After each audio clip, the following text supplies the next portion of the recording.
Alrighty guys, so for those of you who don't know me, my name is Sammy and I'm one of the naturalist educators here at Earthplace. And before quarantine, you used to do live birds of prey feeding at 3 p.m. every Saturday. So we are bringing it back via Instagram Live. So today we are going to be feeding our vultures. And as a reminder, all of our birds of prey here are injured or cannot be released back into the wild, and that's why they're here with us at Earthplace. So I'm going to turn the camera around so you guys can see our friends. And I'm here with Ren, our animal care tech, and she's going to be feeding our birds today. What are they getting for lunch, Ren? They're getting rats and mice. Rats and mice. So up front here is E.T. E.T. is a turkey vulture, and you can tell that they're a turkey vulture because they have this pink face. And then up high is Harriet, who is our black vulture. So these guys are always really good eaters, so hopefully you'll be able to watch them eat today. So, a few things about these guys. Harriet came in 2000 with a partial wing amputation, and then E.T. came a year later in 2001 with a wing injury that happened when E.T. was a baby. She actually fell out of the nest. Turkey vultures live about 30 years in captivity, and they're kind of the unsung heroes of our ecosystems because they are the trash men of the animal kingdom. So vultures eat carrion, which is decaying dead animals, and they do not hunt for their own food generally. They usually find food that is already dead to feed on. So in order to find their food, they have to have really good senses of smell. So you might have heard that saying that you shouldn't touch a baby bird because if you touch them, the mom will be able to smell it and won't accept them. But that is actually a myth. Most birds have really bad senses of smell. But vultures, on the other hand, turkey vultures, have really good senses of smell. So if you can see E.T. up close, which you can't because her back is facing you guys, they have a hole that goes through their nose, and that hole through their beak gives them more surface area and allows them to smell better. And it also allows them to not get stuff stuck into their beak when they're eating.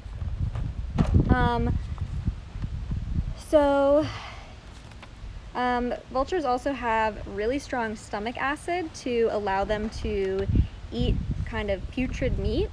So when meat starts decaying, bacteria starts growing in it, and it would make most animals really sick to eat. But vultures, because their stomach acid is so high, they can digest the food without getting sick. So vultures actually have the lowest gastric pH, or the highest stomach acidity, in all of the animal kingdom. So it's really important that these guys eat this decaying meat because, like I said, if another animal ate it, they could get sick. So they're doing all the other animals a favor by eating the not so nice food. They also have bald heads. So these bald heads are another advantage because if they don't have feathers on their head, then they don't have stuff to get meat stuck in, and that keeps them from getting bacteria on them. And if they do get any bacteria on them, what they do is they stick their wings out and they kind of bake them in the sun to kill off any extra bacteria. These guys also have a few other kind of gross habits. For one, they will pee on their legs in the summertime to keep themselves cool.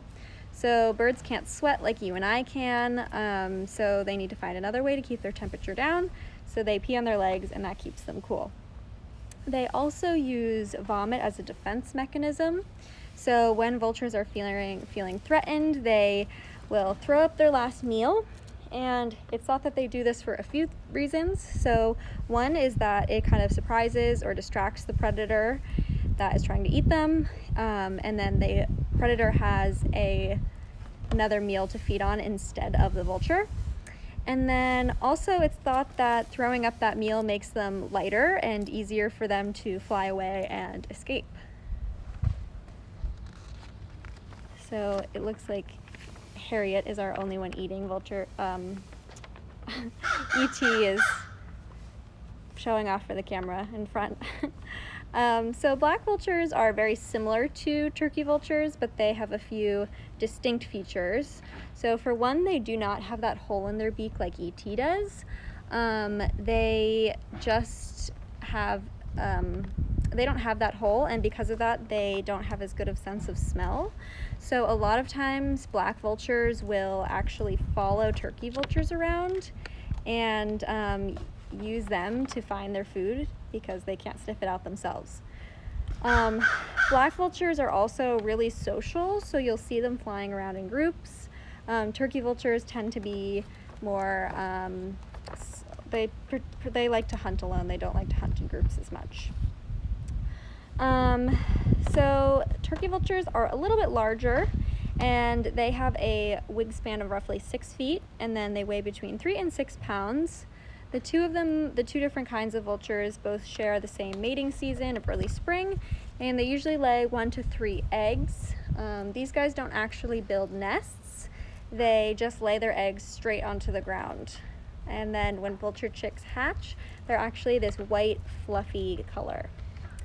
The two of them both lack voice boxes. Vultures don't have voice boxes, so they can't make calls.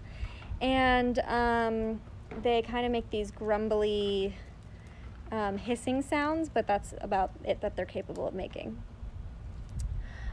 Typically, black vultures live further south, but with the climate changing, they have started to move more northward and in Connecticut. And a few ways to spot a vulture in the sky is you'll see when they fly with their wings stretched out that they have these longer feathers at the end of their tail, at the end of their wings, that kind of look like little fingers. And then they also soar. So you'll see these guys typically soaring and circling in the air. They don't do a lot of wing flapping, and that is because they soar on thermal currents to save energy from flapping their wings. So that is pretty much it about our vultures here at Earthplace.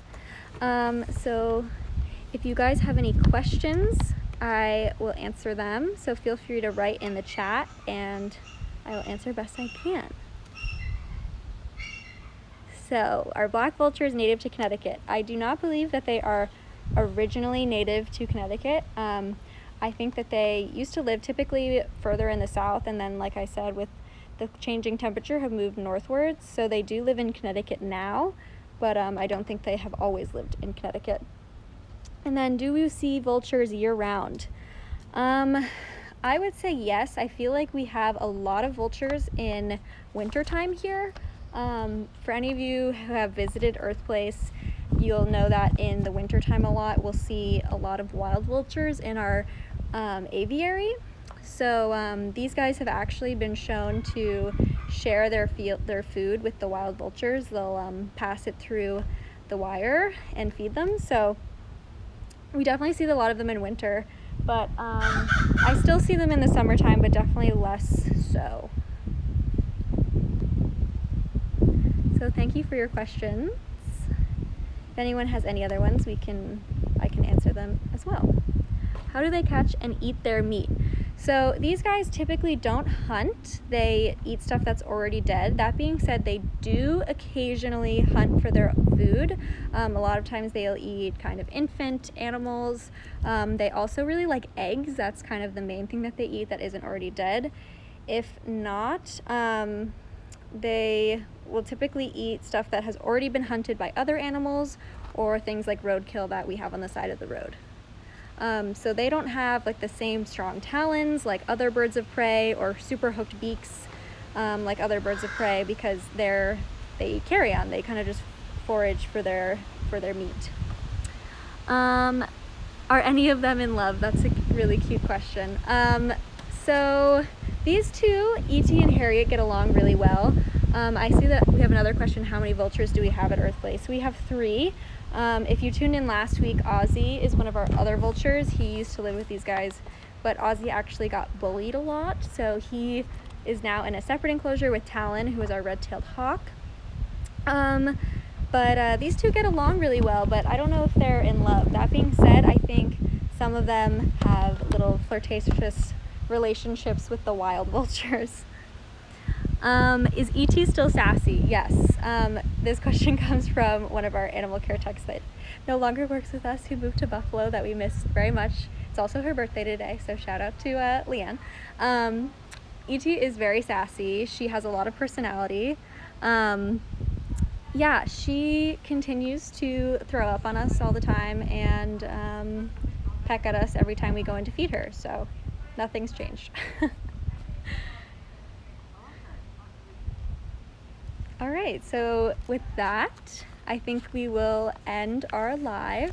So thank you guys so much for coming, and we'll be back again next week at 3 p.m.